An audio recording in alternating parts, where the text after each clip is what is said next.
Hey everybody, it's Gomedex, and welcome back to some more Magic Arena. Today we're going to be playing another Premier Draft of Aetherdrift. Without further ado, let's get right into the pack one, pick one, which is a really sweet pack. Tons of value here. There's two rares, four uncommons, some really strong commons, some premium cards here that I think would all be reasonable options depending on what colors you want to try to hop into in this format. Are Packed Doll Terror, one of Black's best commons here, draining your opponent for life through these board stalls. Green Belt Guardian has an excellent exhaust ability to be super beefy for the cost. Scrounging Skyray leads to the really fun blue-red cycling deck. Migrating Ketrodon's a huge way to stabilize. So super sweet pack all around. But I like the Nesting Bot a lot for the start your engines archetypes that are trying to hit max speed, because it is a way to start your engines on turn one and get that ability really going from there. And it's just a decent card otherwise, just a 1-1 that replaces itself with another 1-1, which also makes it solid in like the blue-white artifact decks by being an artifact that even when it dies gives you another artifact.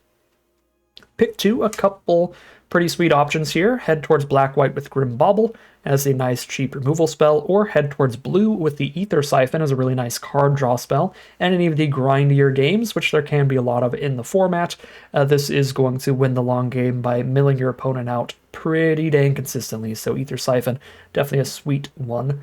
Yeah, big fan of both the cards. I think I'll go for the Ether Siphon here. Go for some stuff I've played with a little less recently. Although pick three Gas Guzzler here towards black-white maximum speed, two 1-mana cards that start your engines. That really helps that mechanic play out a lot more consistently, getting those engines started on turn one. So I'm going to speculate on that Gas Guzzler, see if we can't head in that direction. There's also Packed Altar and Grim Bauble, which are super sweet cards in black as well. Yeah, it's just a really good black pack, period. I guess with Packed Doll Terror, this is still going to play incredibly well in the black-white maximum speed deck because it's going to help raise your speed by draining your opponent for a life without even having to get an attack in. Whereas it's also an incredibly important card to the blue-black deck, which is another artifact-based deck. And we've got the Ether Siphon, so Packed Doll Terror does kind of glue the two different directions this deck could be going in together, whereas Gas Color is going to be a really mediocre card if we end up in blue-black, so I actually like the Packed Doll Terror there, come to think of it. It's a lot more of a flexible pickup for us. Pick four, strongest card is Broadside Barrage, but I don't think I should really try to pivot all the way over to the cycling game plan when I've passed the one in a blue cycling flyer, but it looks like it probably would have been open had we taken that. I guess I could still take it and try to wheel it because there's nothing else that good in this pack. I think this card is exceptional, whereas Engine Rat, Thunderhead Gunner, and Skystreak Engineer are just all pretty good. Best pick would probably be Engine Rat. Again, having a mana sink for board stalls is really nice, and this is that for any deck. Really good in the decks that are trying to hit max speed, because if the board gets cluttered and you can't do it naturally, you can drain your opponent for some life to do it, but I'll just take the strongest card. I'll take the Broadside Barrage. See, maybe if Izzet is really open. Pick five. I actually think Maximum Overdrive is going to be the better card, even if we are an aggressive black-white deck, technically. When you get to max speed, the Hour of Victory is like a really nice card, but 3 mana for a 2-2 is quite the mediocre front half of the card, which is an issue. Skystreak Engineer is just like a solid blue card in general, but it doesn't have any inherent synergies for the blue-red cycling deck or the blue-black artifact deck. So I guess it is kind of nice that it could fit into either and be okay. Yeah, I could actually take that. We're 2 cards deep into blue and only 1 in everything else. Sure. Pretty fine card. Pick 6, Keen Buccaneer has specific blue-red cycling synergies that plays really well, but it's also just a solid body in any blue deck. This turns into a 3-4 Vigilance after you exhaust it, and of course letting you cycle through your deck a little bit with that draw discard is pretty great. Scrap Compactor is also fine. You definitely want to have a good chunk of removal in this format, even if it is a little more mediocre like the Scrap Compactor. And what's nice about that card, as I've said many times before, is that it is completely colorless to make up for its mediocre mana cost. It does cost quite a bit. But I think I'm hopping on the Buccaneer here. Packed Doll Terror pick 7. Join me.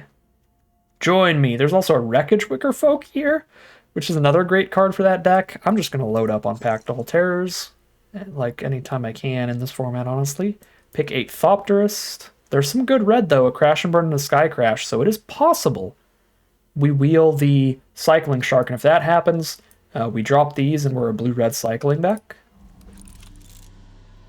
Okay, we didn't wheel that, but we wheeled a Wicker Folk, which is still almost as impressive of a wheel, as this card is deceptively good. It just does so much for the 2 mana. Putting that artifact on the board is important for a lot of decks that have cards like Pact Terror.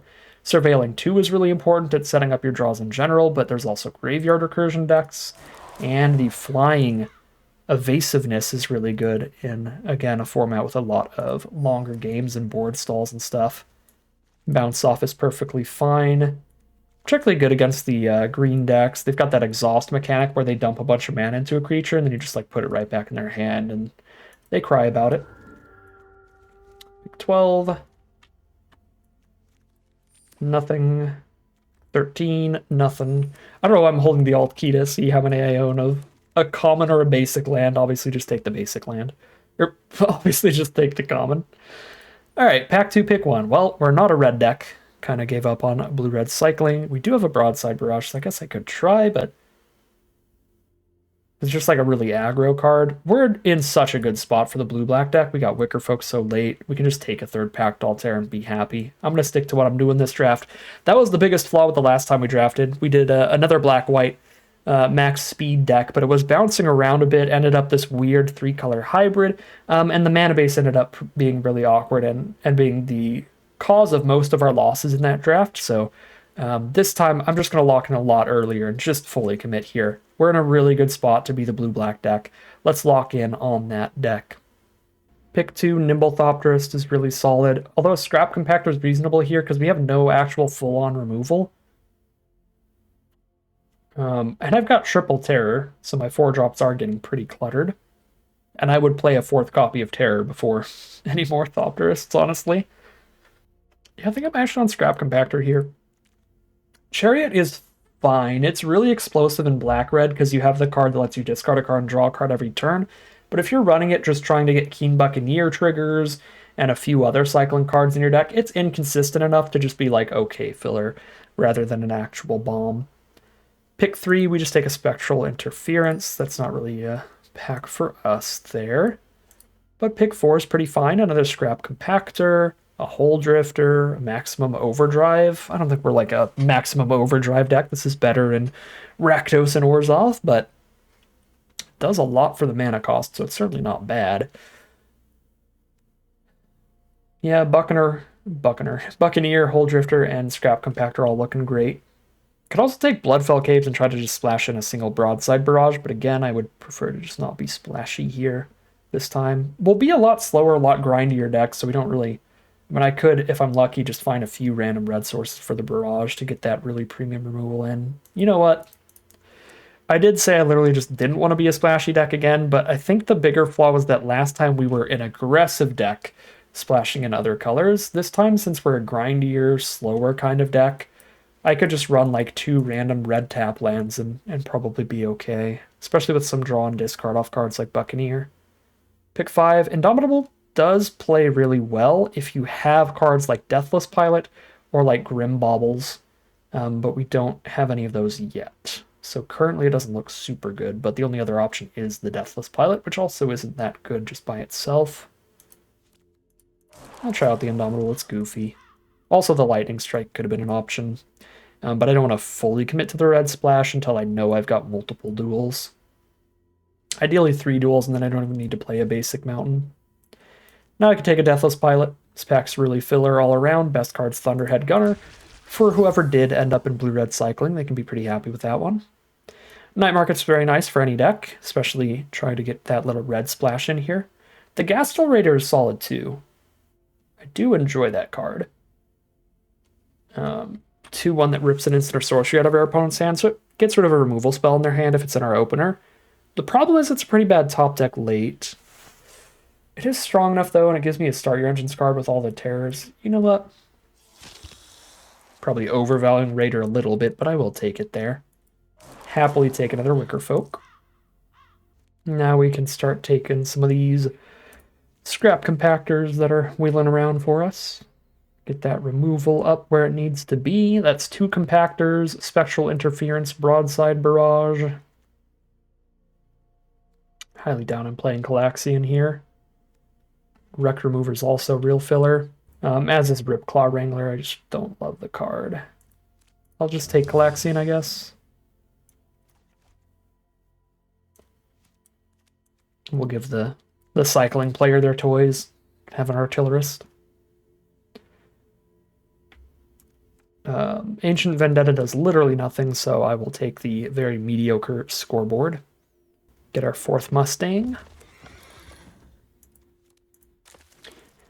And move on to pack 3, pick 1, which gives us a beautiful card for this deck. It's going to be a pretty slow, grindy one, so going for a mill victory, that's a definite way to win out these grindy games that this format can get into. So now we have both the River Churn Monument and the Aether Siphon to work on milling our opponent out. Huge fan of that. And what's really nice about the Aether Siphon in this deck is, like, we're a grindy deck that's going to get a lot of value just drawing the cards off of it, but we're also pretty good at getting our speed up, not because we're a super aggressive deck, but because we have all these Packdoll Terrors that raise our speed every time we play an artifact, whether or not we're actually getting attacks in. Dismal Backwater helps get the red in for Bloodfell Caves, but I could also just take on color removal like Momentum Breaker and Siphon Fuel. So I will take that Momentum Breaker. That also seems pretty good in this archetype because it's going to be early removal that also gains us life later in the game. Really stall things out. It also starts our engine so that when we play any Packdoll Terrors, we're raising our speed even if we haven't drawn the Aether Siphon yet. And here's a Grim Bauble. That's a super, super easy choice. Carrying Cruiser, up that artifact count. Solid little value play. Skystreak Engineer was in that pack as well, which, as I said before, is like fine filler for this deck, but if we can get to all artifact creatures and vehicles, that just makes all the terrors better, and the insane Haunt the Network finisher better as well. We're taking Haunt the Network here. Really sad to see in the same pack as Thopter Fabricator, because if I'm lucky and I draw that and Aether Siphon at the same time, that card's really good. But outside of that, I only have like 2 or 3 ways to randomly draw a second card. I only have like 2 or 3 cards like Keen Buccaneer, maybe exile Ghost Glitch Surveyor from Grave, maybe cast a Broadside Barrage. We are not consistently triggering the Fabricator, sadly, but Haunt the Network is always a great finisher. If those were in separate packs, I would absolutely take and try to play both, but I think Haunt the Network is going to be a way more consistent finisher for us. Sabotage Strategist is probably fine, but I'm just going to stick to the removal, the artifact-based removal mostly. The Scrap Compactor. And Rare Draft. Well, Optimizer could be okay in here. Actually take that. Pick 8. Thought Burst could be fine. Pick 9. Hellish Sideswipe. I'd really like to be...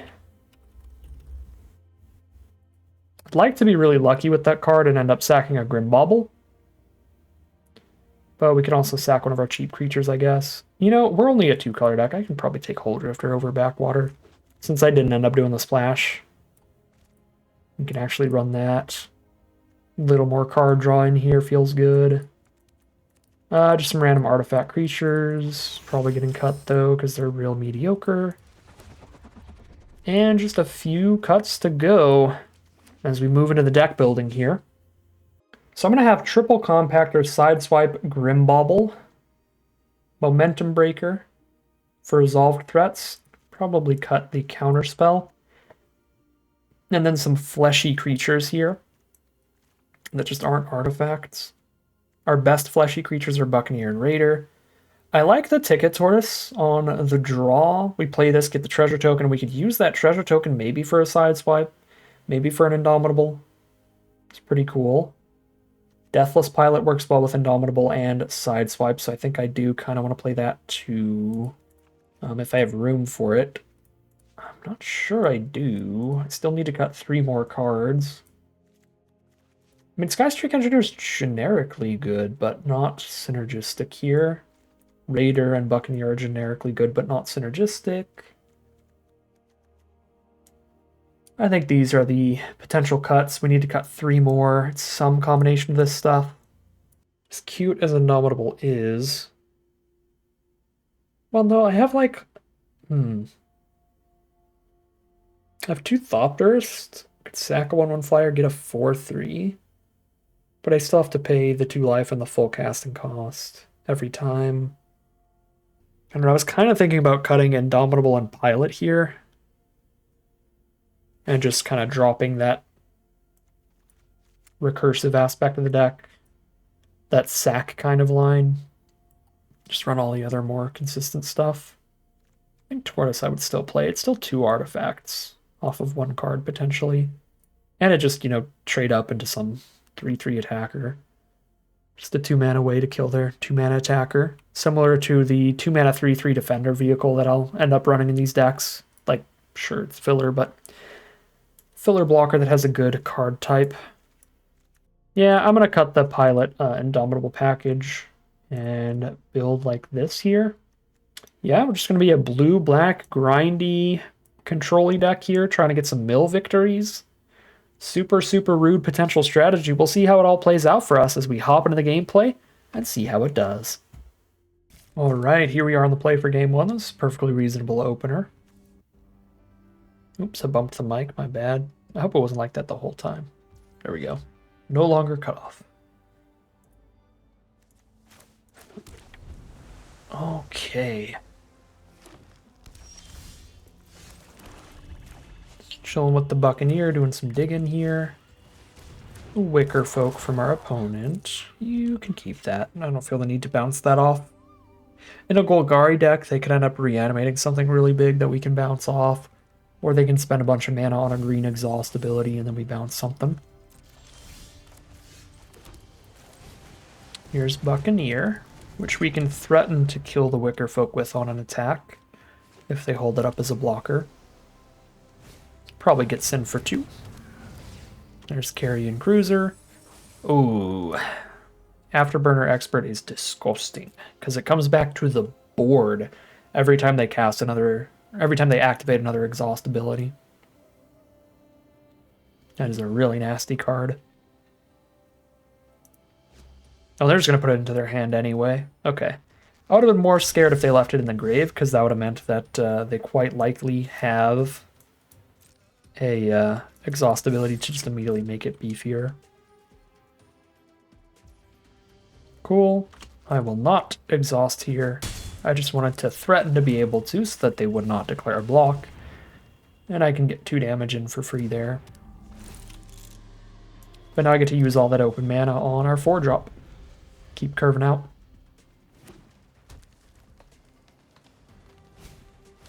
There's a Hazard of the Dune. That's a pretty big one. Not a bad one to bounce off here. So I can send in some swings. I guess they'll have the 3/2 vehicle to block with.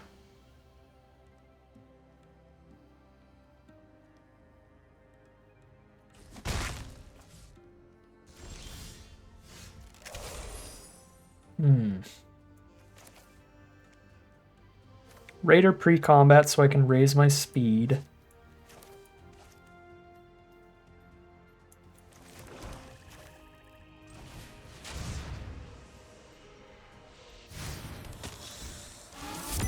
And see if they've got instant or sorcery in there. Oof. Insane 6-drop plays. Terrifying. They only have 5 mana in their hand, though.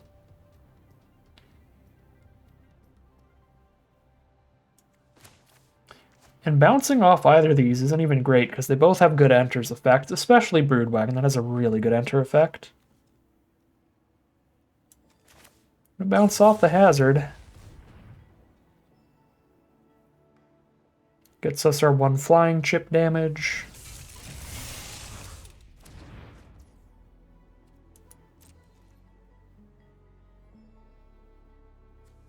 Not the end of the world to just get the cruiser off the board with Thopterist. I mean, I've got my own carrying cruiser, so stuff ending up on my grave really doesn't matter much. I still really like Buccaneer's exhaust ability, though, so I'm not going to send that in.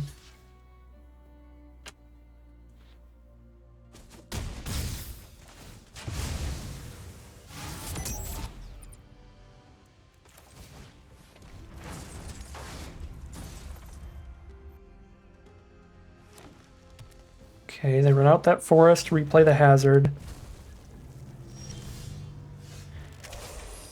And we pray they miss a land drop here.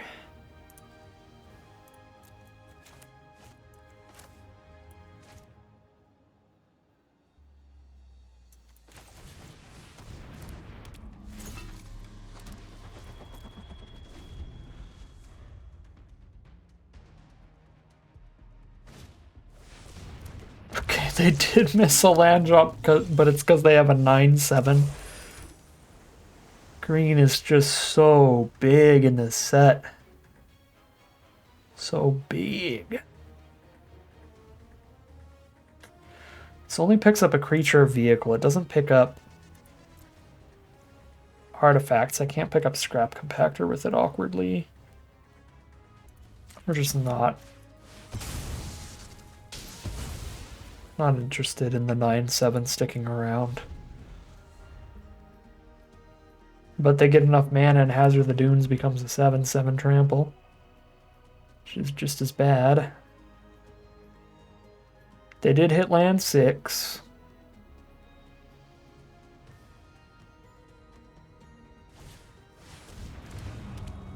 Here comes the absurd late game bangers that come with playing green in this format.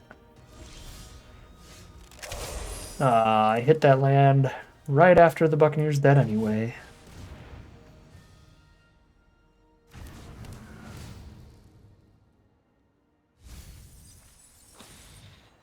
Come on, River Churn Monument, please. 4 cards in their grave already. I think I'm just digging.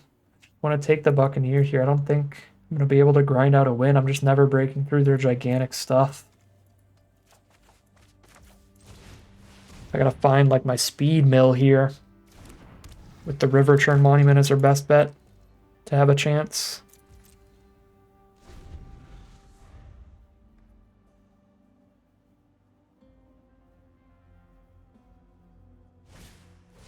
There's Afterburner Expert. Keep forgetting my vehicles are gonna make me click at every single step. 6/5 Menace. Nasty body over there. Alright, they probably have a combat trick for one of these.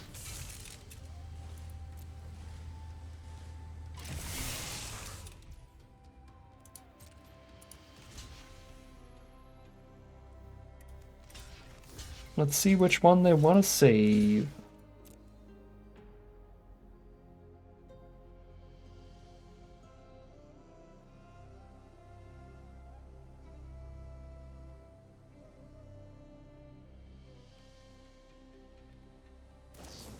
Silken Strength, gross. They save the Hazard of the Dunes, the Broodwagon does die.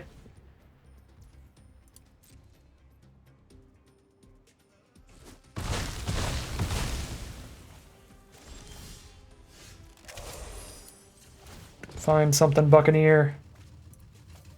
Ticket Tortoise, which doesn't even give me the treasure. And I guess it adds to my power.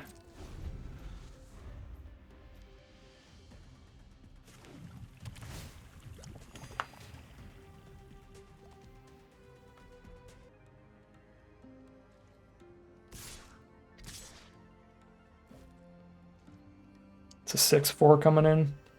We have no particularly good blocks for that, especially because it's just going to come back when they exhaust again.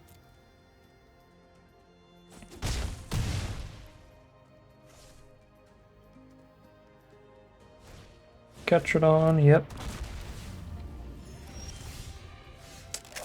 And all we got is the floods. We got about 2 turns till we're dead. On board.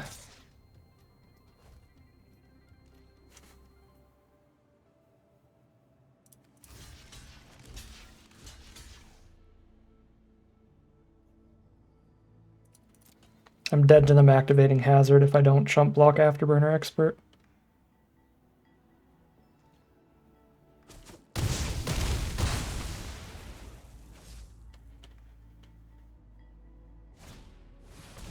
Fang Druid Summoner. Oh, they got the Summoner with the 9/7? Alright, their deck is gross. Super got me here. I do think our River Turn Monument is really good in this matchup. Like, if we had it in our opening hand, we might have been able to win the game.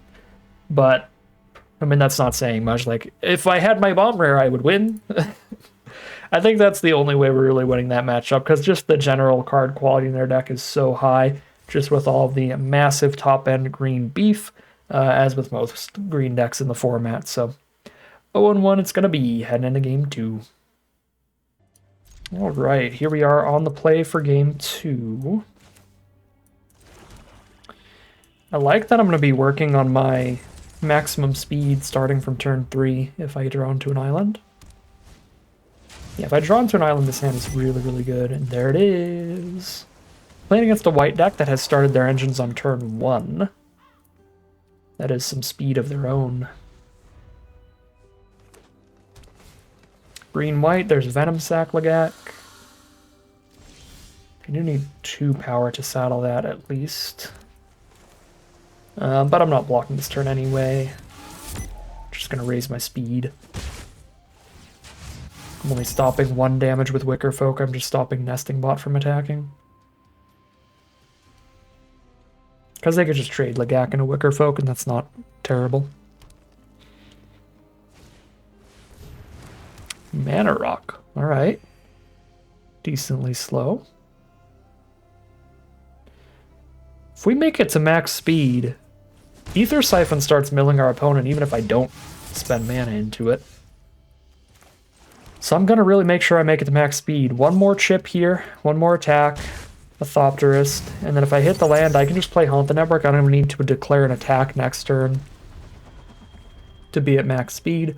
Plus Thopterist is just an excellent blocker on this board. They have to like saddle Lagak to hit me for 2, that's their best attack. Otherwise I can just block the 4-2 with a 3-2, I can block the 2-1 with a 1-1. Lotus Guard Disciple. Okay, that makes their attacks considerably better. 4-2 Lifelink Indestructible here. Yeah, that's a really nasty Lotus Guard Disciple turn. Okay. 8 life points swing it is. They go up 4, we go down 4. But I've got a Haunt the Network coming up that's basically just as big of a swing in life totals. Once I hit that mana, we haven't hit that mana yet, so I do need to poke for 1 so I can be at max speed. So let's poke.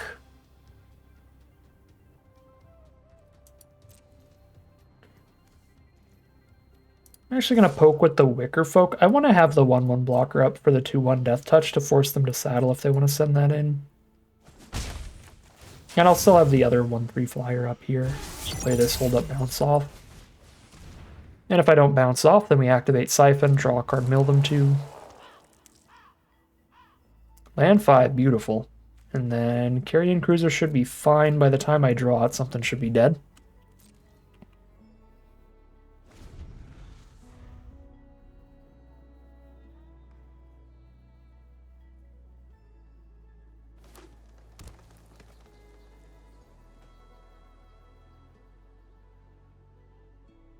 And a Carrion Cruiser always has that like attached gamble too. We could theoretically mill into something to pick up.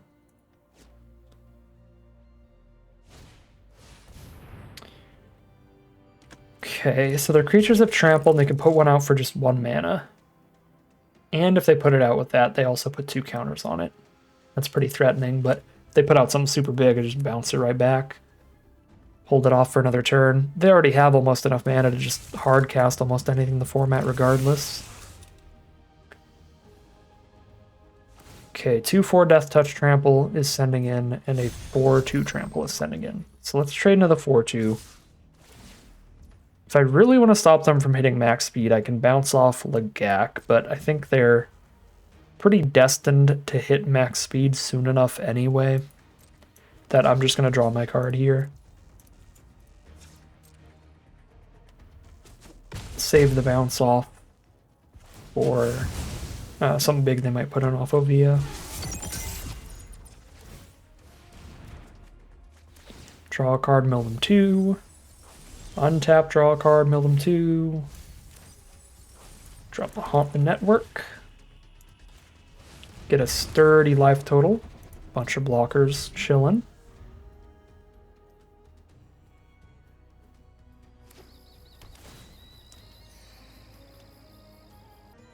$23 cards in their deck.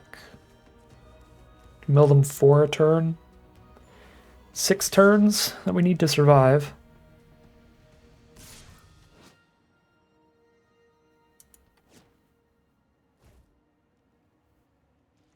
Well, this is going to be some kind of weird trick. Let's see.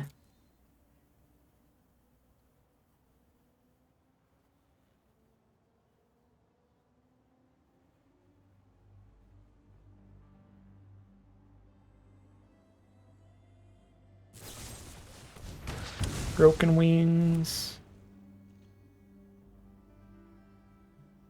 Still fine if we kill the Gak. We do still kill the Gak, so that's fine. Castle Raider and see what their last card in hand is, I guess. I'm at max speed. This is a 3/3 blocker as well. Sure.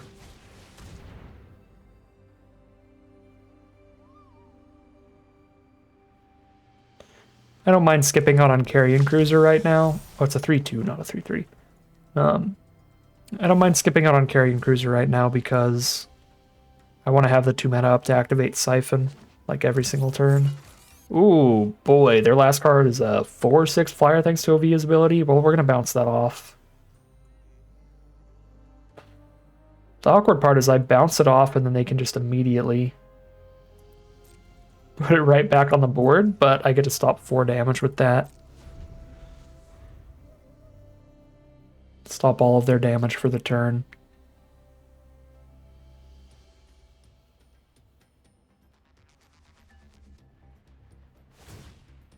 The top deck was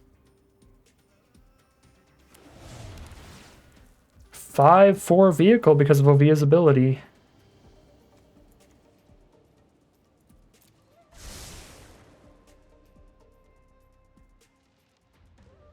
He did scry one on the top. I'm just going to mill it anyway. Just by naturally drawing a card this turn.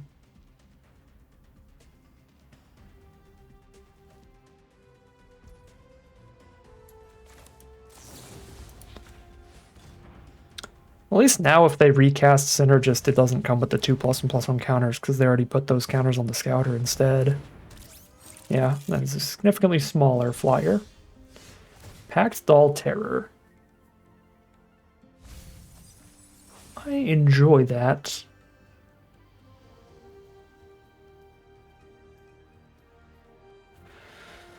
But I might be using Compactor here.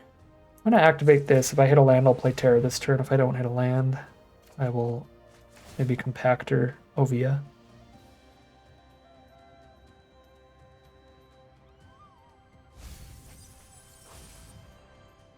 I guess I'm also 1 land away from compactoring the Synergist out of the sky, which would also be pretty big. I could Tortoise to make sure I have that mana, but then I don't get the Terror Drains off of it, but it locks in Compactor on Synergist next turn.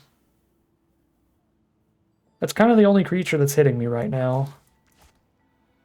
I don't know, 2+1/+1 counters on every creature they play, though. And it's giving the board trample. I'm going to compact Ovia.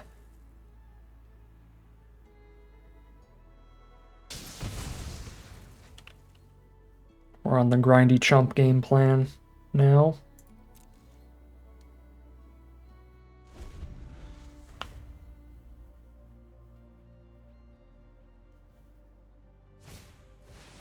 Oof.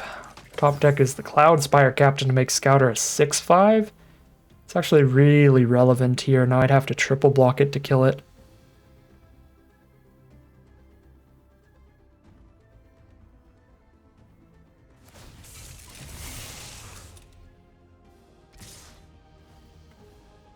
That's not a good time.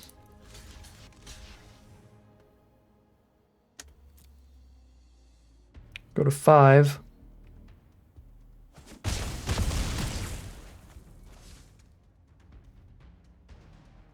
Mana.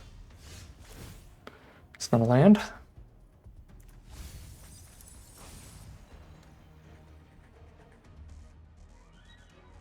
12 out of 23 are lands in there.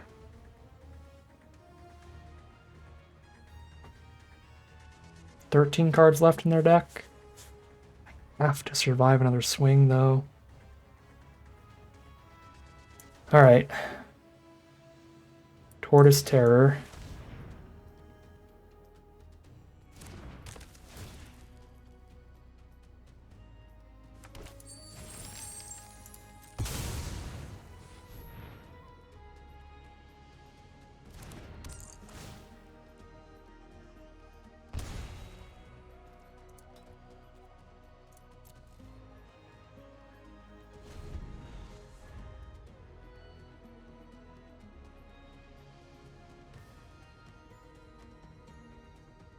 So now they're only getting him with Synergist. I can double block kill Scouter with my 3/2 and my 3/1.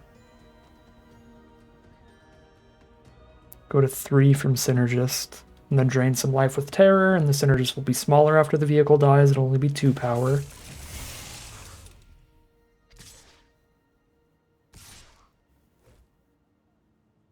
And then once it's 2 power, I could theoretically block it with a 1/3 every turn.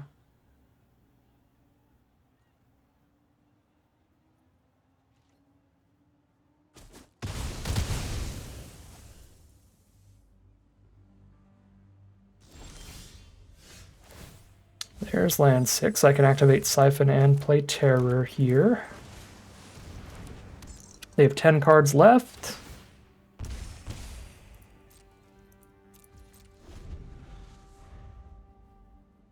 Nine cards left. No attacks. Unless they hit a combat trick. They don't have any attacks. 7 cards left.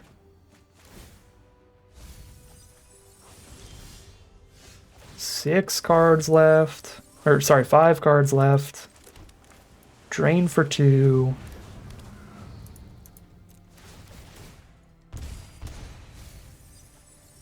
Hole Drifter? Can sideswipe here to draw a card for 1. To get another mill. I guess I'll just really make sure I survive. If I live one more turn, I mill them out here. So I could sideswipe mill 2, activate Siphon mill 2, put them to 1 card left in deck, and then they wouldn't immediately die next turn anyway. So I'm just gonna play a bunch of blockers, drain a bunch of life, and then next turn, sideswipe plus Siphon puts them to 0 cards in deck. Or actually just draw a card plus Siphon. I don't even have to cast the sideswipe at that point. Alright. Stressful, but the game plan works out. The Aether Siphon mills out those long games, and we are 1-1 heading into game number 3. Alright, here we are on the draw for game 3. Don't mind this hand at all. Ticket Tortoise on the draw is great. Aether Siphon is going to be great in the mirror match, I think. Gonna bounce off Aura Grim Bauble for that unit. I'm just gonna bobble it.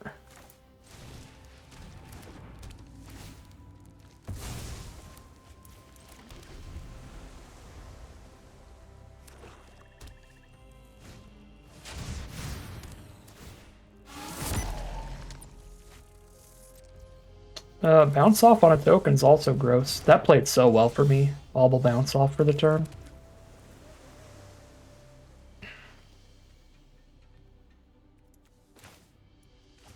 It's cheaper to cast Ether, or it's more mana efficient to cast Aether Siphon right now, but I have nothing to raise my max speed immediately.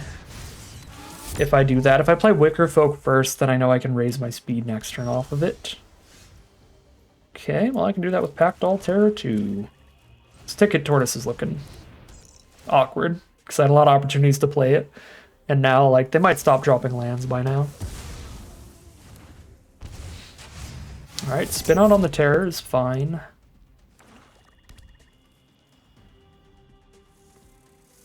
Got the side swipe, sacking a Grimbauble coming up, which will be awesome.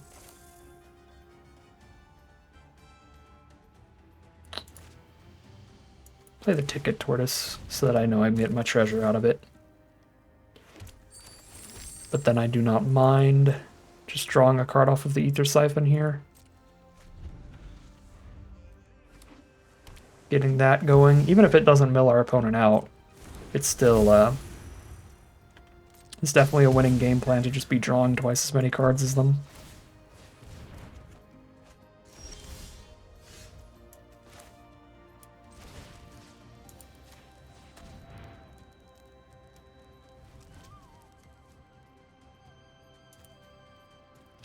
This Bauble has slightly better text, giving us a Surveil later.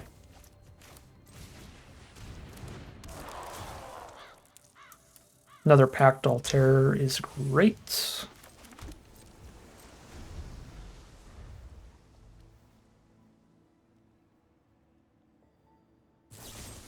Spin out Worker Folk, sure. Ether Siphon's doing its thing. Every time they 1-for-1 us with a removal spell, we're getting slightly farther ahead off of Siphon.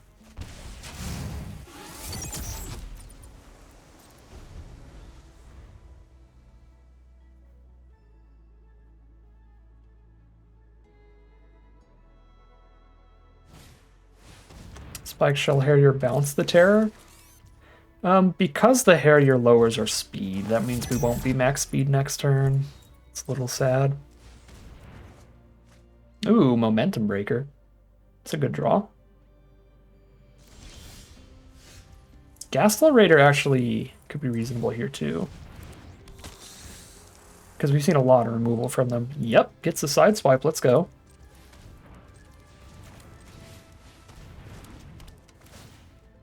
Boop that. They're over it. We're already ahead a couple cards, and I'm going to activate a Siphon again to be ahead another card. They're just top decking against Ether Siphon, a creature to raise our speed, a Pactol Terror, even if they get a blocker down. Really just demanding lead from Ether Siphon. It is so good in those kind of mirror matches. We are 2-1 heading into game 4. Here we are now for game 4. This is a really awkward opener. Sideswipe with nothing to sack for it, and then just some compactors. Yeah, I'm going to mulligan that one. This is much better.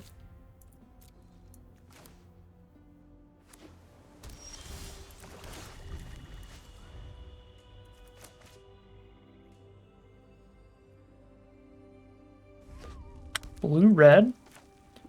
They're on that cycling color pair over there.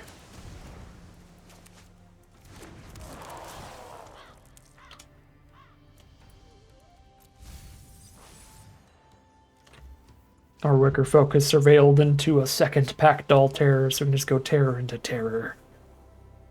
Which is always fun. Uh-oh, Thopter Fabricator is disgusting. When you have a bunch of cycling cards to keep spitting out the flyers. Yep, that's 2 cycling cards and a removal spell. Oh boy.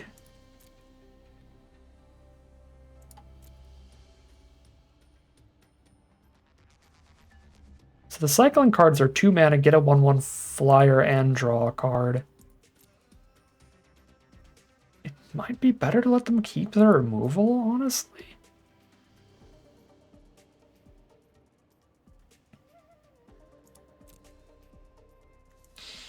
I'm still just going to hit the removal spell. Then they have nothing in their hand that can kill the Pactol Terrors, so with double Terror, every artifact we draw draining 2 can be our game plan here. Drop the Quick Welder, and slam 4 is our opponent's choice. There is a Scrap Compactor to blow up the Fabricator. We need to have 6 mana to do that, though. So I'm going to play a Terror, and then next turn I can play a Terror plus Compactor, and if I've drawn a land in the next 2 turns, we'll be able to blow it up. On turn 6.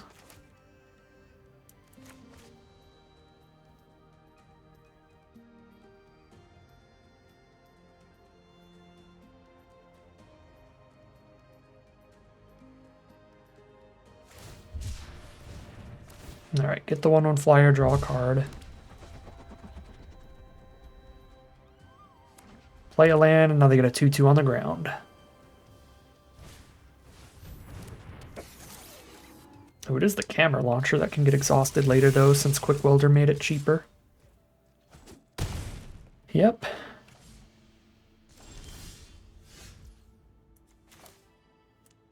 Okay, I hit them slightly less hard if I play Scrap Compactor first, but the Compactor makes it so they can't kill Packed Doll Terror on a block here. No, because then I would have to just deal 3 to a Thopter and then bounce off of the Quick Welder. Yeah, no, Compactor's just bad here. I mean, the Packed Doll Terror attack with Compactor's just bad here. So I just don't think I do that, actually.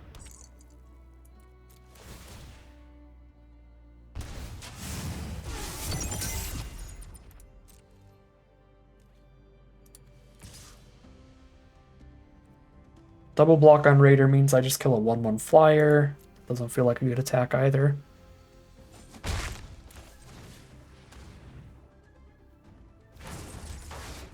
Got them down to 10.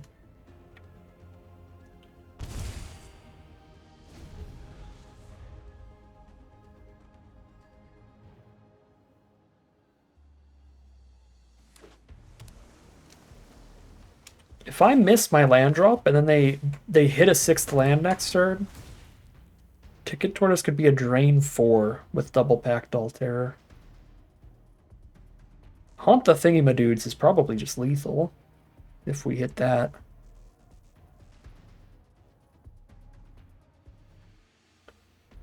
But they have some scary threats. The Fabricator, now whatever Pathmaker's pulling out, their own Scrap Compactor.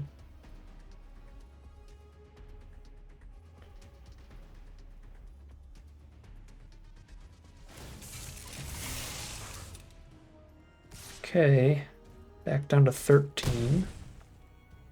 What do we hit? Ether Siphon. Maximum speed to mill them a bit. Drain them for 2 life. They're at 10 right now. I can put them to 8 playing Ticket Tortoise, and I can Scrap Compact the 1/1 flyer. Attack with the whole board. They're at 8, block a terror, take 7.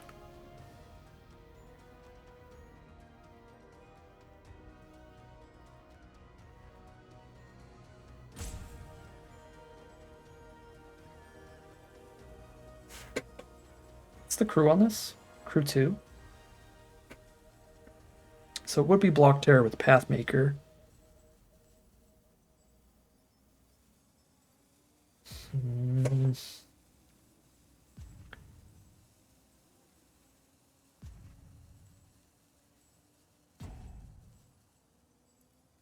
Just gonna double artifact here.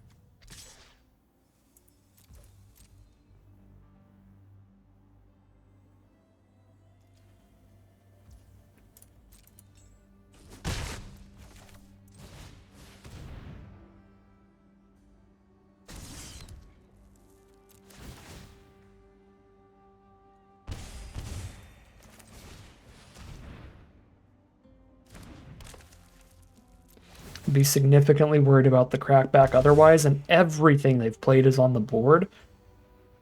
The only thing they can do about these Packed Doll Terrors is to top deck land 6 and Scrap Compact one of the 2, in which case I can pretty handily win the long game, so I'm just going to play it as safe as possible rather than risky, and play for the multi-turn kill here, maybe like the 3-turn kill instead of trying to get the 2-turn kill. That would be opened up by putting them to 1 that turn and losing a terror. Because I could have put them to 1, lost a terror, and then they could just, you know, hit that land, compact the other terror, and then block everything else we're doing. Again, the only way to put them to 1 there was the all-attack kind of drain, where we would have lost the terror to the Pathmaker blocking it.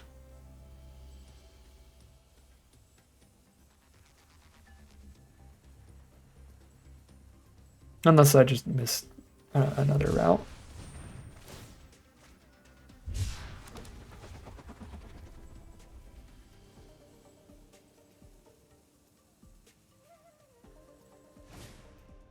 Another Scrap Compactor, but they don't have the 6 up to kill any Packed Doll Terrors.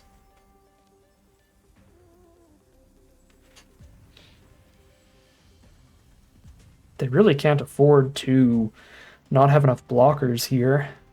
If I get just like a single point of chip damage, there's so much that could kill them. Okay. Thopterist, ping them down to 3 and pass. Better than a Siphon Gamble draw? Probably.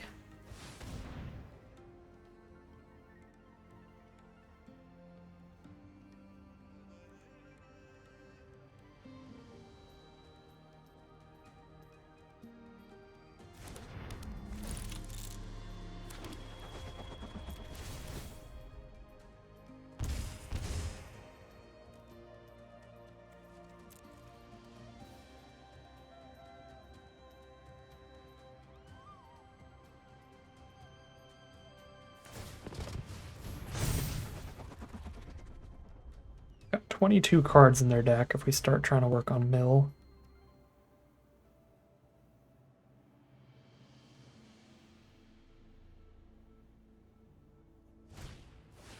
Wreck Remover. So they go back up to 4.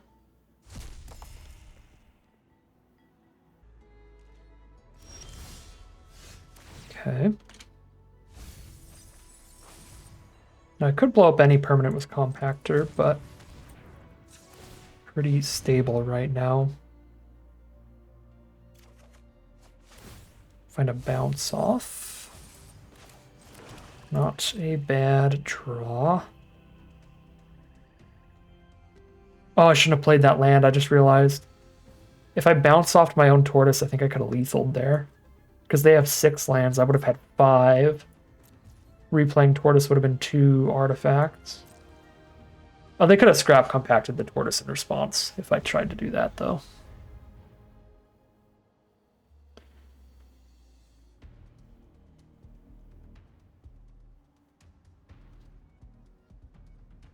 So we'll try to find some other tricksy opportunity for bounce off this game.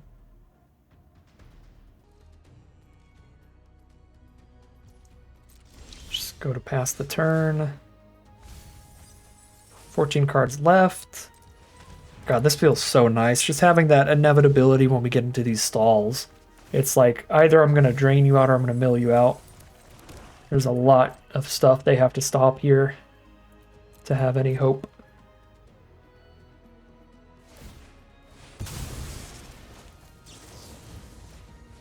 And it looks like I'll be bounce-offing a Packed Doll Terror to recast, to save it from a scrap compactor.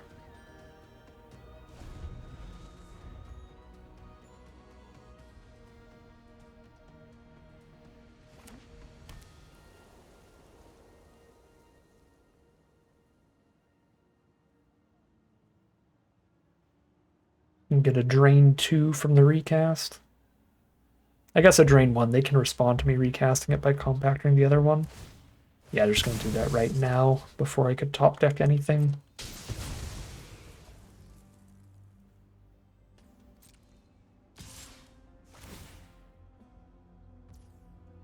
Exile it from our grave, gain a life, send a message. Sure.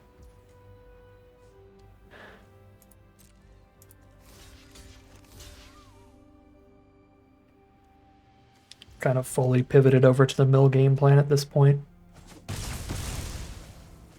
Off that extra life gain for our opponent.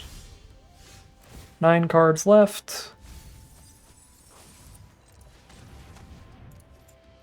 7 cards left.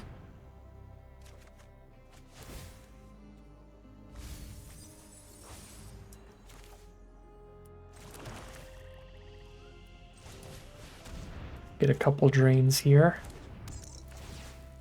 Back all the way up to 21.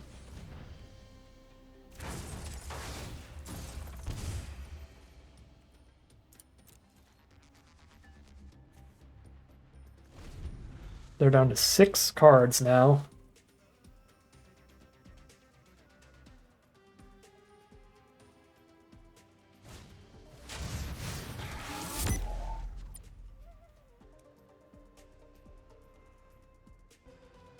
Format is so interesting because you get into all these board stall games like this where you can really reasonably expect to win with cards like Ether Siphon. Like, We might be getting 2 mill victories in a row here.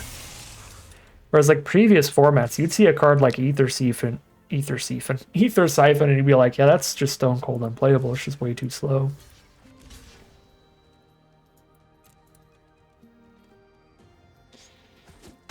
There are pros and cons to the potentially glacial speed of the format when you get into these board stalls. The pros are that you can like build around these kind of win conditions and stuff that would have been just super unviable in other formats. The cons are I do get kind of bored with a lot of board stalls. My eyes glaze over a bit. I think you could see that in a few of the other drafts.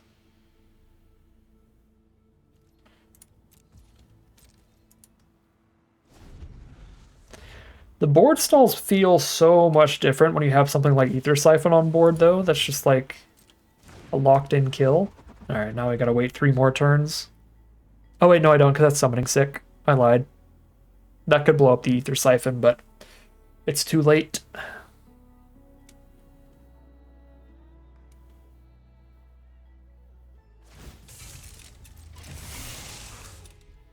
Yeah, the board stall, it feels so much worse when you both just have a bunch of creatures staring at each other and nobody's really accomplishing anything, and you're both sitting there waiting to draw something.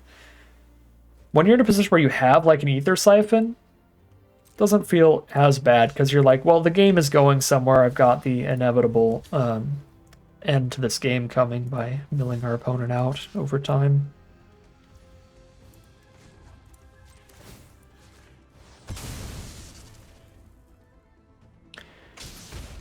Still feels bad if they have the inevitable board stall win condition on their board, but it feels bad in a different way, where it just feels bad because you're losing, instead of bad in terms of being bored.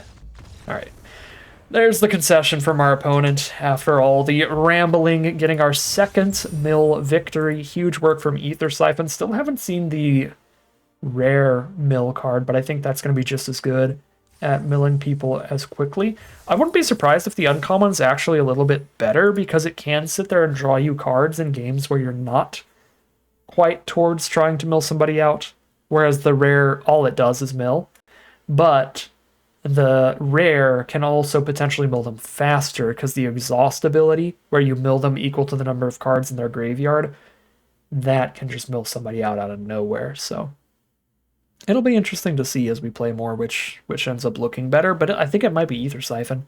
I mean, we've had games where the mill was just irrelevant. We won just by drawing a million cards. That was our mirror match against another blue-black deck. Like, if they just keep casting a bunch of 1-for-1 removal spells and we keep drawing 2 cards a turn, they're just going to fall behind. And just the card draw part of Ether Siphon played super well there. Basri turn 1. Okay, I think I just bounced that. So they can't 1-drop, 2-drop, 3-drop me. And by the time they're attacking with that, I've got the 2-1 blockers. So they have to just like make a cat here. Or we bounce off so that I have the time to top deck Grimbob before it attacks. Our opponent is black-white. That is a deck with a lot of start your engines and max speed cards. Also a deck with a relatively aggressive curve, some tokens and stuff potentially as well. So I'm just going to play full defense here. Rip that Vaulter off the board, stop all this early damage. If I had a 4th land in hand, I'd be less inclined to do that, because I know for sure I'm playing Pact Altera next turn. But without the land, like, if I just play Optimizer, we haven't had them play any removal yet, so they could just bobble it, and then I can't play Terrors. So I think we played it out fine so far. Alright, they are going to get the speed up here. It's the Ether Siphon. I technically have double blue off Optimizer, but I can't afford to not impact the board right now. I could have went for Compactor over Terror there while they're tapped out from Surveyor mana. But I find it highly unlikely they're going to just constantly be holding up 2 to not lose Surveyor to Compactor. Yeah, they got to play something else. So I can just kill it later anyway.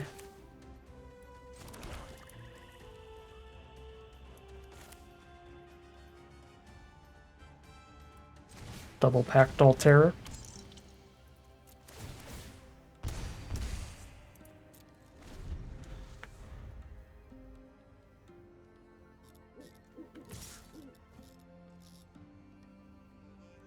There's a Death Touch Indestructible trick in this format. I'm so tempted to double block. And if they're just trying to use the ability, then the block is really fine. But there's 1 in a black, +1/+1 Death Touch Indestructible. That would be horrific. Okay.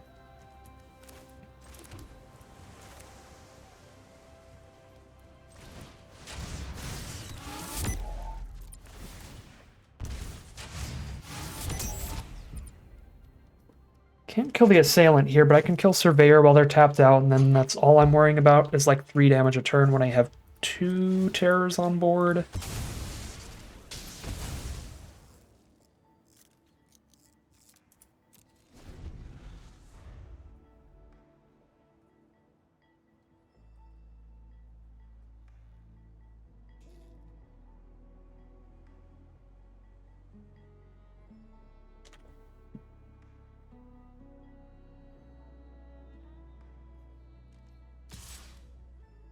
Down to 15.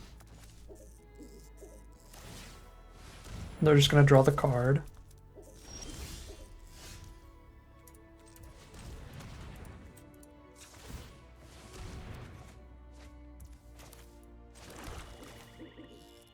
Cool.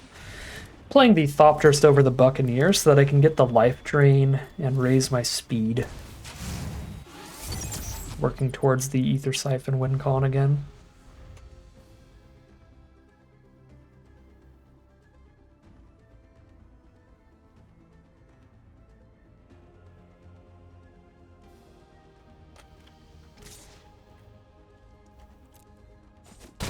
Down to 14. Aetherdrifter.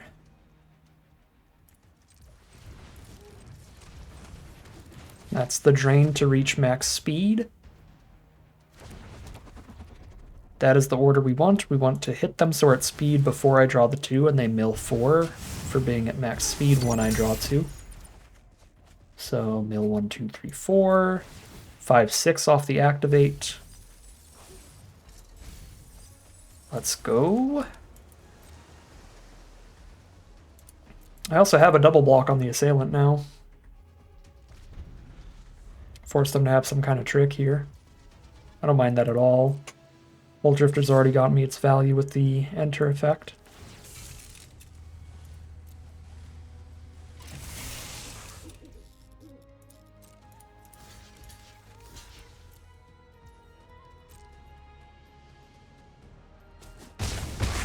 Let's go. Really good work from Aetherdrifter this game. All creatures and vehicles. Sure, I'm still winning off of Ether Siphons. This is very fine. There's a Haunt the Network to get a fresh new board if I need it.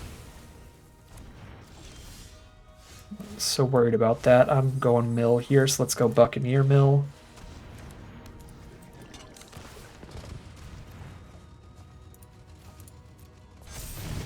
Mill, mill.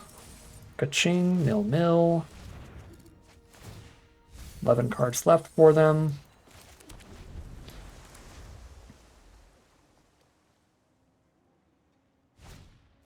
Guardian Sunmare, big scary rare. Pulls out whatever they want from their deck, but we immediately top deck the sack a creature card. So rude. It's also a gain 4, so that I'm insanely safe. They're over it. They're so done with this garbage, and I can respect that. That is a really excellent run from this blue-black, pretty much full-on mill deck at this point. And that's 3 basically mill victories in a row for the 4-1 record right now, breaking even on that prize support pretty much no matter what happens now. But at least 1 more win and we'll be in the money. So see if we can't get another win or 2 here as we head into round number 6.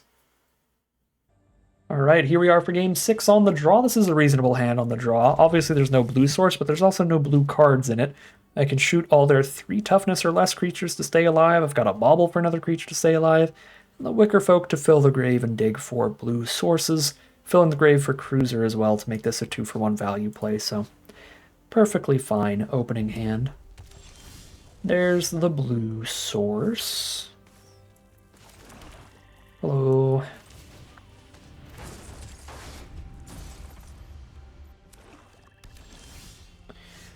Rakdos stuff from our opponent. Find a momentum breaker. That should be solid against Rakdos. I will mill the land, though. I do have, like, nothing but removal right now, so could be a little argument for just ditching that. And I don't even have any creatures to play, so I'm not even doing anything. Playing a Scrap Compactor and passing.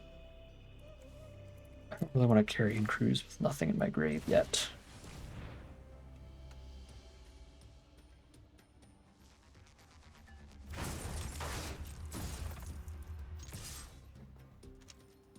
Boom. 1 damage. Let's go.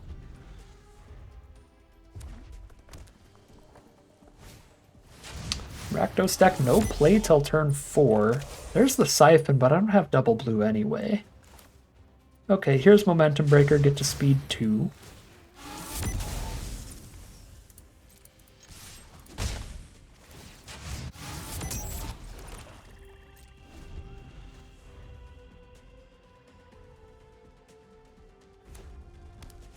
Fifth mana, there's Apocalypse Runner. That does not do anything without other creatures on board.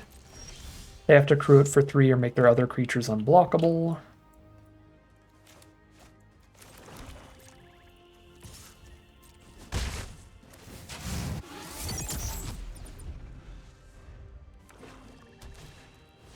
Outpace Oblivion, blow up the Wicker Folk. Yeah. You got it. Got 2 dolls and the speed thingy to maximize our speed. Ooh, there's the Ether Siphon. This card, as we have seen time and time again, just runs away with top deck wars, and that looks like what we're ending up doing here, is getting into one of those. Brutal opening hand for our opponent.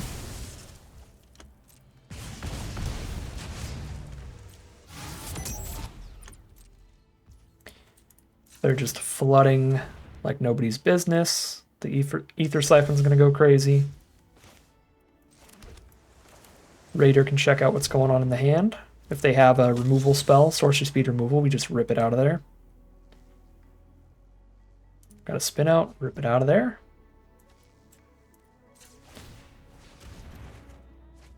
Find a Hole Drifter, that's going to be nice.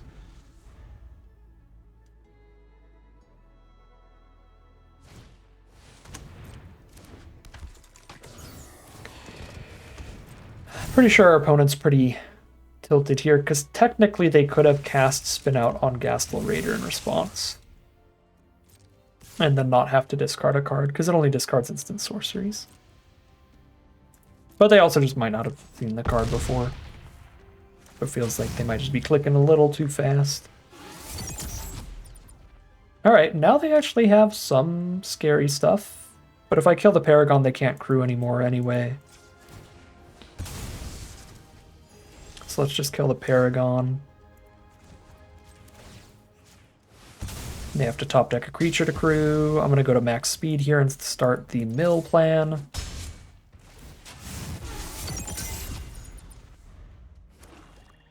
But they are so flooded, we might actually just be damaging them out of here. 26 cards left.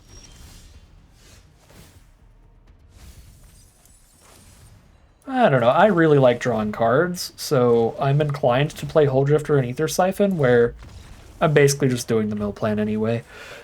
So, opponent scoops them up there, just a really, really bad draws in the early game, and that is going to bring us to the guaranteed 5-win run here. 5-1, we are in the money, no matter what, out of this draft. Super sweet spot to be as we head into round number 7. All right, here we are on the draw for game number 7. Got the Grim Bauble. if they're aggressive at all, and if they're a really slow, grindy deck, we've got the Ether Siphon. Now I have Bobble plus Sideswipe, love that. And they are indeed Boros, which is pretty aggressive, so I'm just going to Bobble the Goda immediately. Likely Sideswipe their next play. Ooh, no turn 3 play makes me so happy. Run out the Siphon and pass. Start chipping our speed up with Packdoll Terrors.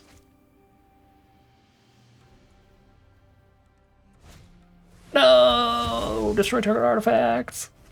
No! Well, maybe I'll actually draw my rare one time, and we can use that instead. I still have not even drawn it once, let alone cast it. And we've had long games. We've seen most of our deck in a lot of these games.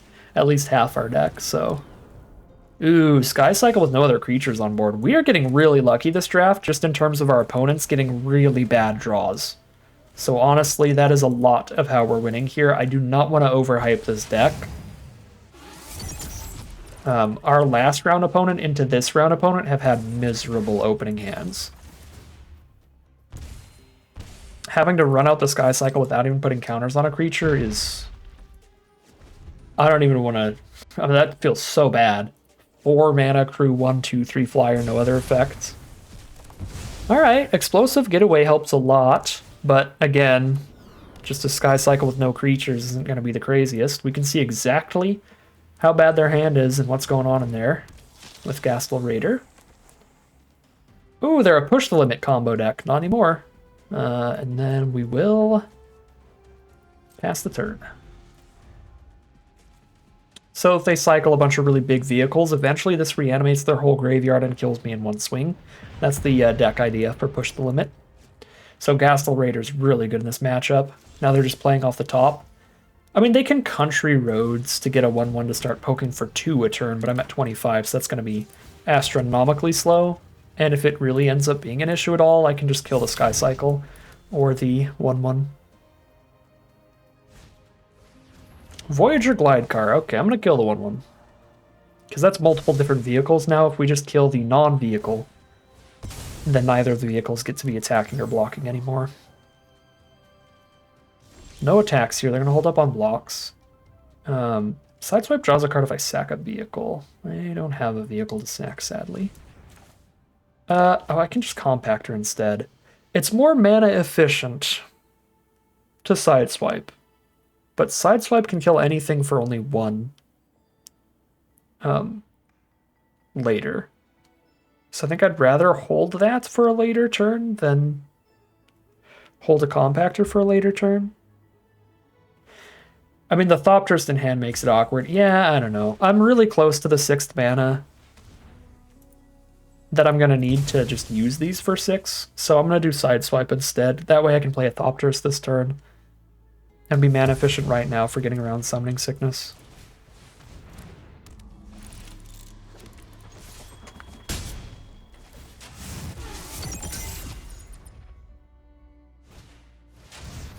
Outpace Oblivion. Yep, no creatures over there, so we're jamming.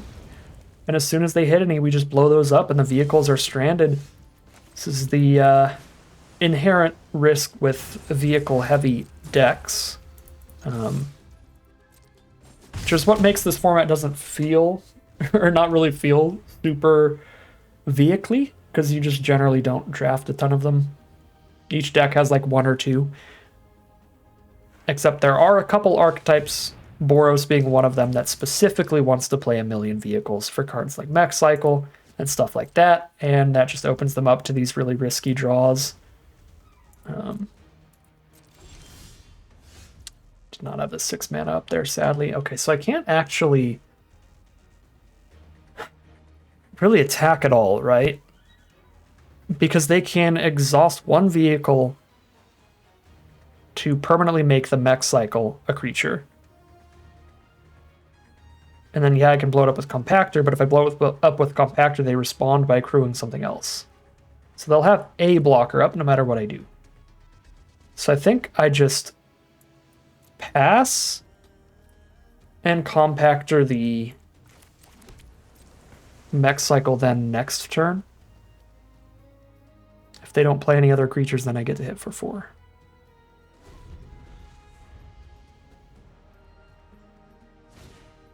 Oh no, they had another creature.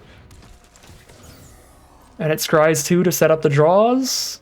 Uh-oh. Got a lot of legit top decks. They have 7 cards in grave. Let's hit that mill mana rock one game, shall we?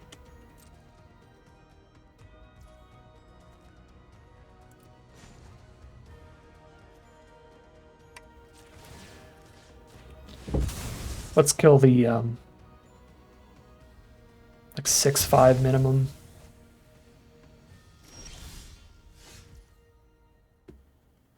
This is not good.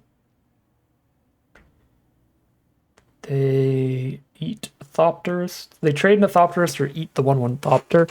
If I attack in,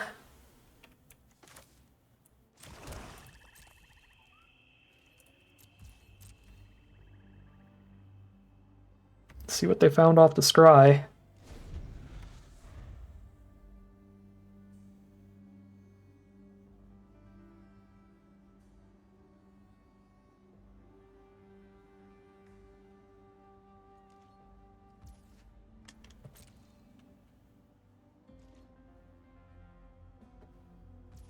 Go to the end step. It better be an indestructible trick, or I actually do get to attack in now. They might have scried 2 to the bottom. I'm going to be honest, I didn't really see. Could have been scry 2 to the bottom, top deck something useless here, like a land. Don't got much of a choice but to find out. Okay, it's a bad draw. They're down to 1.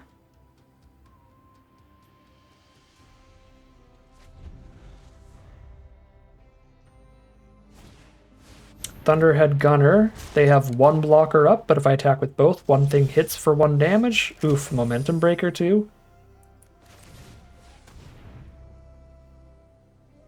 They could just sack a vehicle here, but still a good draw. Okay, go for the onboard lethal. Need like a Road Rage in hand here. Gross. The second Road Rage. All right, that's really good for our opponent. Because now, while I do have a bunch of cards that would kill them since they're down to 1, they get to poke me for 4 every turn and discard and draw a card. So they are much more likely to draw well than we are from this point on. Because they get to dig every time. Yep, mountains, so ditch it, draw something else. The something else is gilded, Goda. Oh no!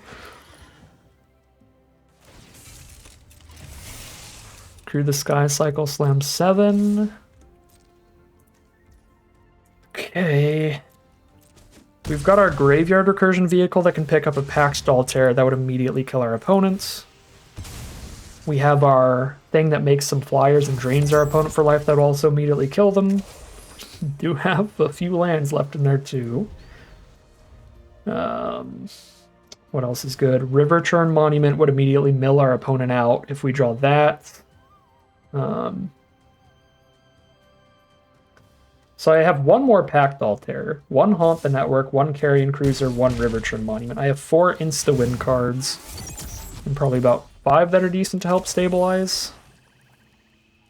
Those would include Scrap Compactor, be decent. A couple Wreckage Wicker Folks would make them have to hold back the Sky Cycle and a creature to crew it. The Thopterist would be 2 creatures off 1 card that'd also be really good. Hold Drifter would be great. We've got a lot of solid draws here. 5, I think we said 5 are lethal. Marina, please. Yeah, River Churn Monument mills their entire deck right off the top. No, dude! Oh my god! Ah.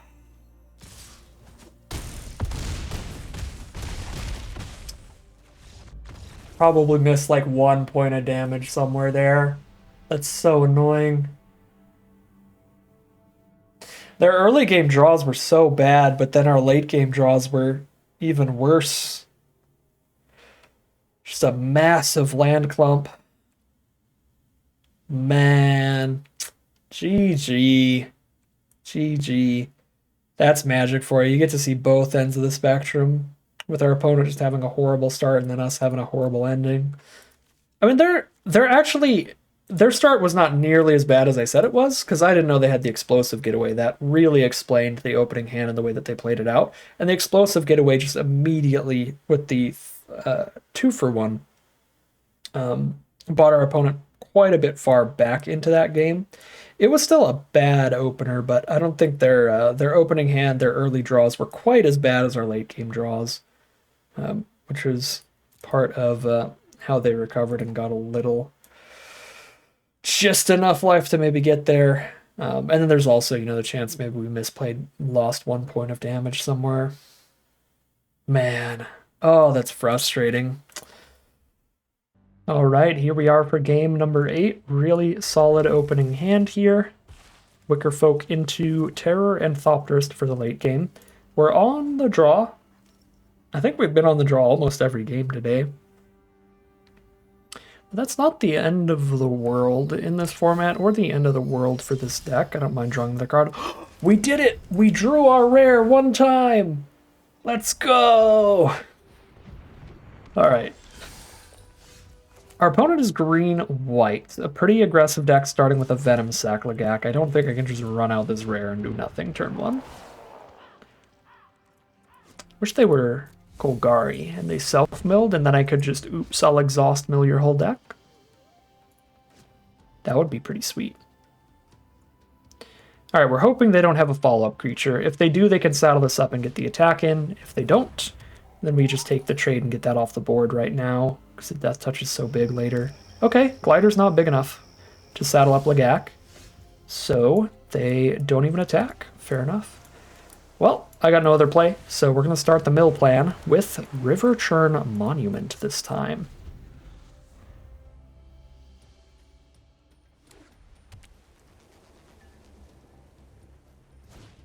Swiftwing Assailant, get a 3/3 flyer out here. That's definitely going to be getting some damage in, as is the Glider here. Can jump into the sky off of the saddle. Actually, it's only 2 power. Yeah, no, that can't get through the Wickerfolk. But the Lagak can get saddled here to get some damage in. Alright, we got problems. We definitely got problems. The Packed Doll Terror doesn't really do anything on this board, because a 3/4 on the ground is not going to block a 2/4 Lagak. It's not going to block any of the flying creatures. Like, we might just be on bounce off the Assailant mill again, or just play like a Thopterist here.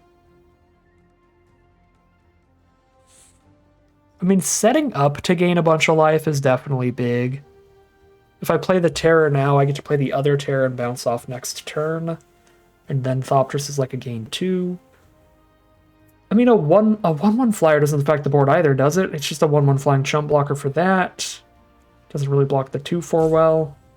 Wow, yeah, we kind of don't impact the board no matter what. Bounce off is our only way to really do that.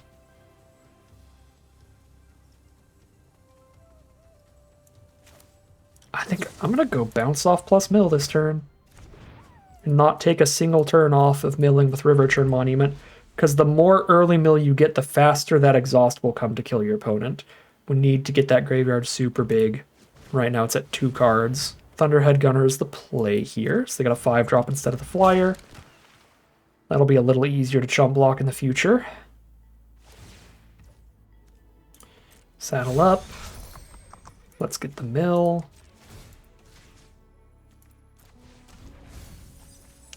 26 cards left. 4 in grave.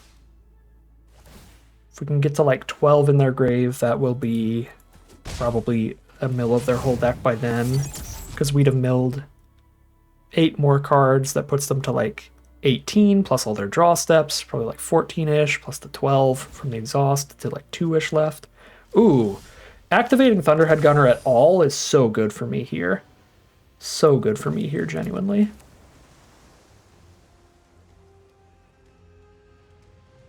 Okay, I'm going to start playing a couple Terrors in a row for a little bit of life gain. Again, I always need that 1 mana open. I need to constantly be adding to their number of cards in grave as much as I can.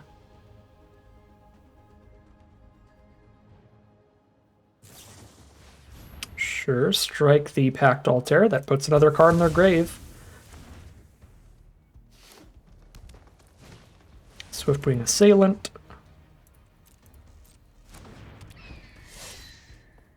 It's a big hit here, though. Take 6, go to 11. Yep.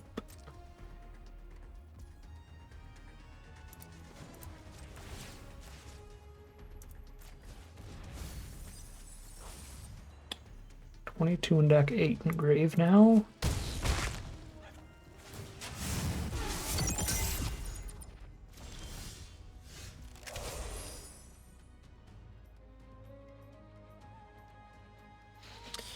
Momentum Breaker really doesn't do anything, it just kills the Glider, which is already not doing anything at all. Not being able to double spell here is rough. I could like Tortoise plus Terror. I guess, yeah, I can double spell with Tortoise plus something else, but then I don't get to River Churn Monument next turn. 22 cards, put them to 20 plus 10 in grave. It's 19 plus 10 in grave. I actually have to take a turn off the churning, I'm thinking, to play multiple blockers to threaten to double block Gunner and actually stop some damage here.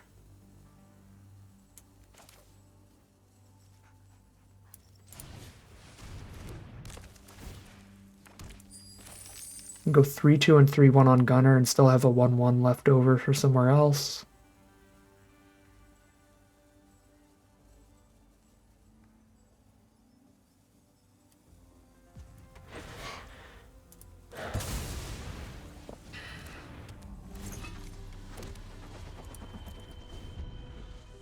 I feel like we have drawn our Riverburn Monument in its worst matchup. This is the most aggressive an opponent has been. At least tied for the most aggressive an opponent has been. And the Monument's really good at the super, super long games. This is not that way at all right now.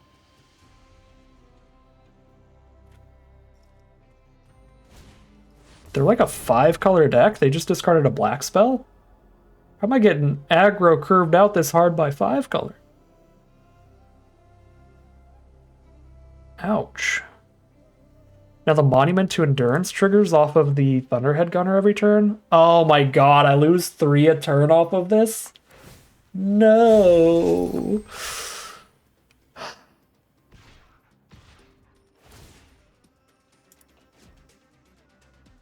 This is, I'm gonna be fully honest, this is the weirdest deck I'm gonna get absolutely discombobulated by in this format. That is wild. The Monument to Endurance Thunderhead Gunner 4-color deck is just gonna crush. I mean, getting them close. Close TM. The Exhaust Monument could still do something. Oh, the Scrap Compactor to blow up a blocker too.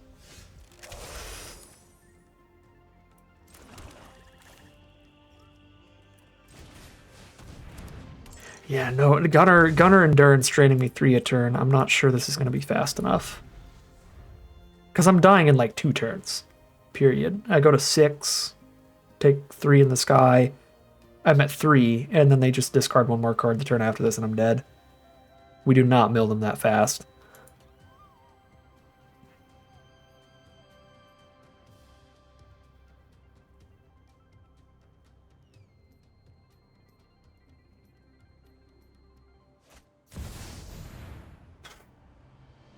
Four-color triple green bomb. They got treasure production, I guess. Monument to Endurance and stuff.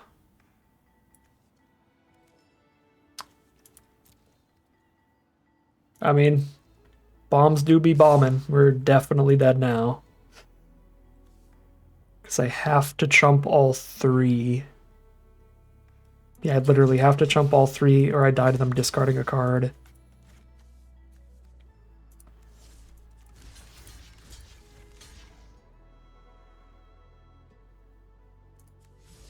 I guess I can do that. I lose my whole board no matter what I choose to do here. Alright, that's magic.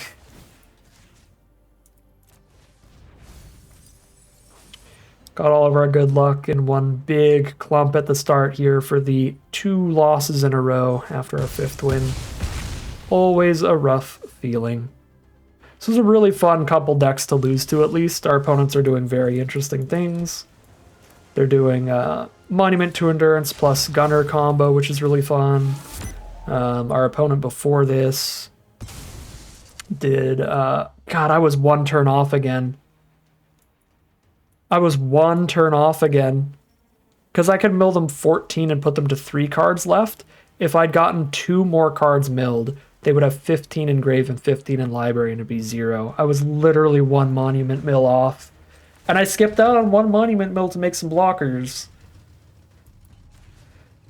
So maybe had I just went for the mill that turn, but I think had I gone for the mill on that turn, I wouldn't have had 3 life left at this point, because the fact that I made those more blockers that turn instead is what let me have a slightly higher life total at this point in the game. So I think I lose this one no matter what.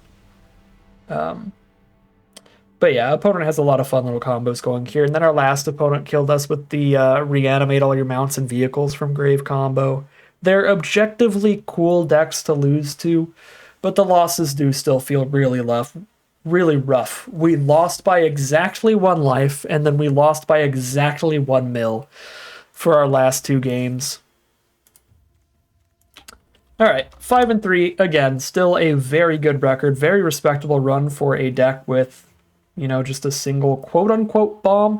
This is only really a super bomby bomb against slower decks. They're going to have a super, super hard time dealing with that. If your opponent gets a really solid aggressive curve out, as our last opponent did, gets a bunch of power on the board and just slams in, it's going to be way harder to get the win with that, and that is how our last game played out. So it was a little too hard to get the win for that, or with that, for it actually to play well in the 1 game we drew it. But in several of the games I did not draw it in, I think it would have been insane, almost as good as the Aether Siphon. So I still think this is a really solid card in this deck. It just did not show up in the game that it would have been genuinely great in.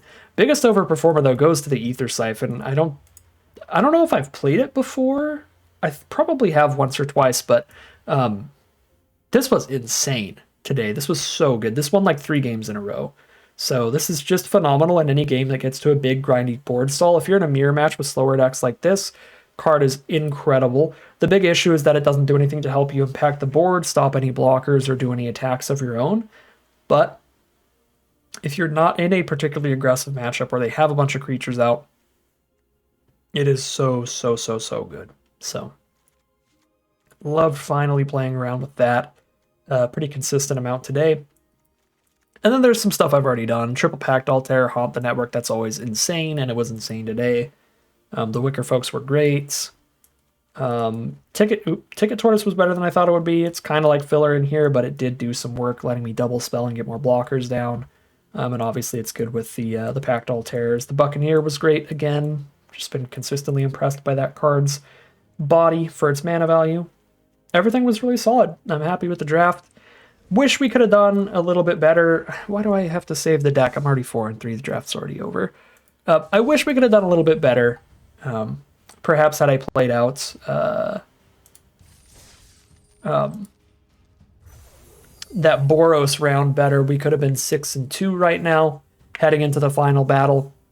But we did not quite find the lethal there. We might have missed 1 point of damage, or we just couldn't quite get there. It happens. Still a really nice run, still a really fun deck, and some great prize out. We are up in money today at 1,600 gems and 4 packs for today's prizes. But that is going to end today's video. As always, I'd like to thank my patrons and YouTube members for their support, as well as you for watching the video. If you enjoyed watching it and you're interested in seeing some more, you can always like, comment, and subscribe to tell the YouTube algorithm to send you some more in your recommended feed. If you'd like to catch me live, you can check out the Twitch channel in the link in the description below. And if you'd like to support the channel directly, you can check out the Patreon link in the description below. But other than that, as always, thank you very much for watching, and I'll see you again soon for some more Magic Arena.